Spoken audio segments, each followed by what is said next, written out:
दुर्धरा, नहीं, तुम सुरक्षित तो हो? किसने किया ये?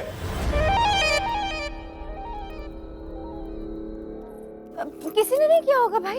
अर्थात?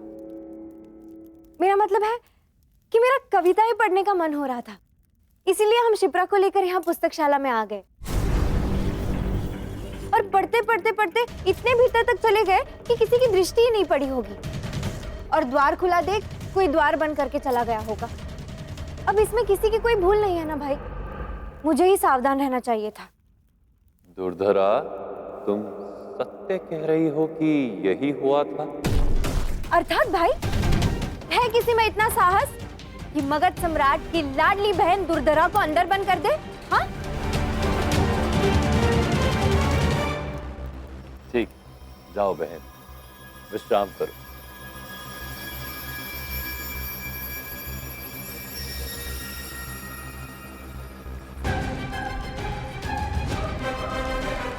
दास को उसके किए का दंड भाई से नहीं दिलवाऊंगी, मैं स्वयं दूंगी।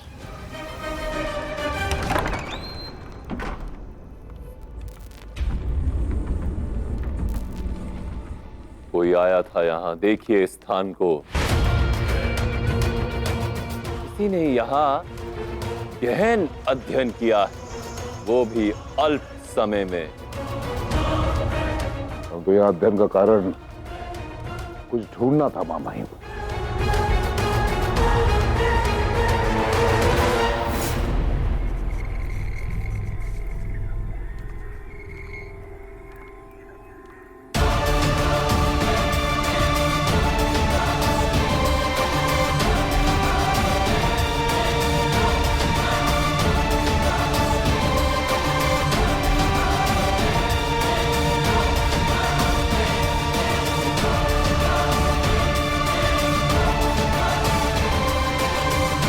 ये देखिए महामहिम,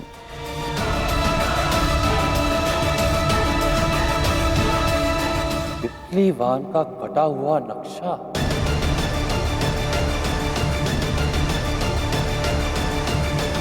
कोई है जो पिपलीवान के विषय में जानना चाहता है। कौन हो सकता है जो पिपलीवान जाना चाहता है महामात्य?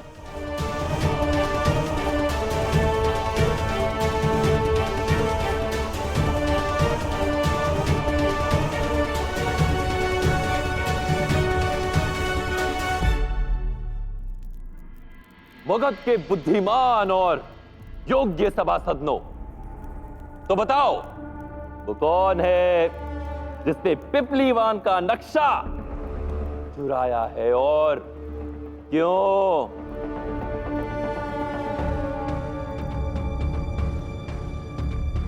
सम्राट, मुझे ज्ञात है कि आपकी दृष्टि में मेरा परामर्श कोई मूल्य नहीं रखता।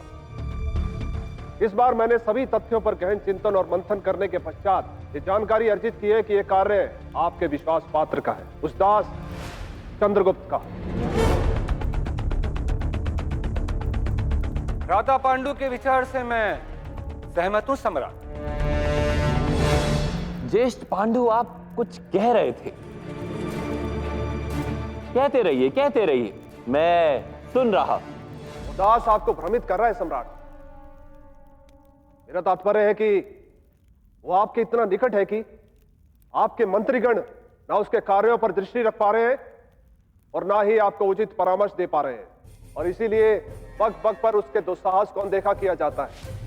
उसे दंड देने के स्थान पर उसे क्षमा के साथ साथ पदोन्नति दी जाती है। उसे आपकी दया की नहीं, दंड की आवश्यकता है, मृत्यु दंड की।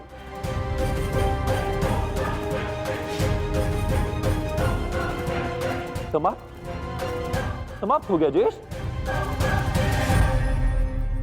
मुझे तो लगा था आपकी कुंठा और द्वेष का ये पुराण कभी खत्म ही नहीं होगा। सम्राट, मैं मौन रहिए ज्येष्ठ। मुझे तो खेद होता है कि आप मगध सम्राट के ज्येष्ठ भ्राता हैं। आप तो खुलकर यह भी नहीं कह सकते कि आप उस बालक से द्वेष रखते हैं और उससे प्रतिकार लेना चाहते हैं। एक उंगली क्या घटी कि अब सारी की सारी उंगली उसकी ओर उठा रहे हैं। आप यूं ही चलते रहिए और वो दास नए नए और अस्वाभाविक कार्य कर मुझे मनोरंजित करता रहेगा।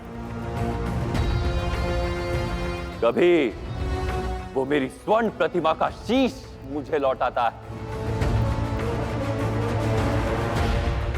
कभी वो हीरा चुराता है। सम्राट, आपका मूल्यवान हीरा उसने नहीं, मैंने चुराया है। कभी सिंह के मुख से जीत छीन लाता है।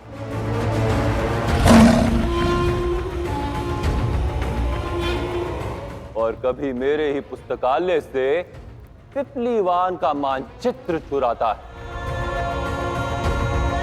एक के बाद एक विचित्र कार्य जिससे मुझे अत्यंत आनंद मिलता है। अब उसकी इसी चोरी को देख लो। यदि उसने पिपलीवान का नक्शा चुराया है तो यह प्रश्न उठता है कि वो पिपलीवान क्यों जाना चाहता है और क्या वो कार्य कर पाएगा जो आज तक कभी किसी ने नहीं किया। क्या वो दुर्गम और कठिन मार्ग को पार कर पिपलीवान जीवित पहुंच पाएगा?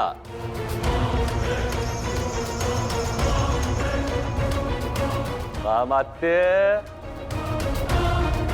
समझ गए ना? जी मां मही, पूर्णता समझ गया।